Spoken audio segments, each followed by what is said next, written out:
this evening I'm making a fabulous basil pesto. There's been recent reports in relation to the high salt content in shop bought basil pesto. So I just decided it's so simple to make, I'd show you how to make one yourself. Now, there's not really an ingredient list for this, there's more so a series of products that must be put in to have it really good. So what I've got here is I've just got a large handful of fresh basil, to which I'm adding in about 1 dessert spoonful of grated Parmesan cheese, and use a really nice good quality Parmesan for that. I'm also adding in 1 dessert spoonful of pine nuts. Now you can have these either toasted or untoasted. I like the untoasted version because I think if they're toasted it can be very intensely nutty, but if that's your flavour, fire straight ahead. And then I'm going to add in 3 cloves of garlic in there as well. Also an ingredient that I'm putting in that's not in every pesto is some lemon juice. I'm going to add in the juice of about half a lemon, and I'm just using the sieve there just to catch any unnecessary pips from that.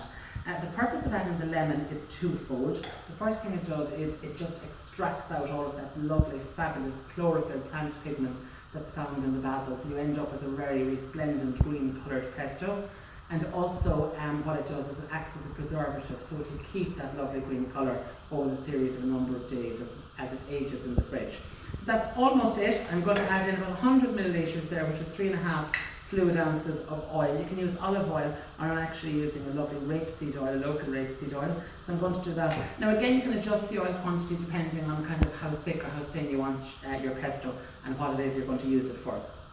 Transfer that then to a food processor, or I'm actually just using the immersion stick blender, and I'm literally just going to blitz this just for a second or two, and I'm going to make a fairly thick pesto because I'm kind of suggesting that you could use this maybe as a kind of little dip for some crudités or some tortilla crisps, or of course if you're making a lovely basil pesto pasta, you can kind of just cook your pasta and then maybe just toss it in a little bit of basil pesto, tear in maybe some parma ham, add in some roasted vegetables, add in a little bit of cooked chicken, and you're all beautiful.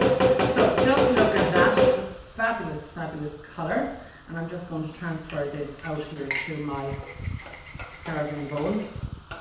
And just see that lovely consistency.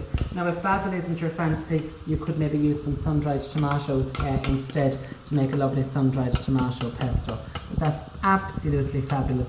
And as I said, crudités, maybe mix it into some mayonnaise and use it as a kind of a dressing for salads or sandwiches, or into lovely pasta dishes. You know, cook up a few bits of veg on the pan, cook up some parma ham, maybe some lovely Italian pancetta, or that Spanish sausage chorizo, and pop that in.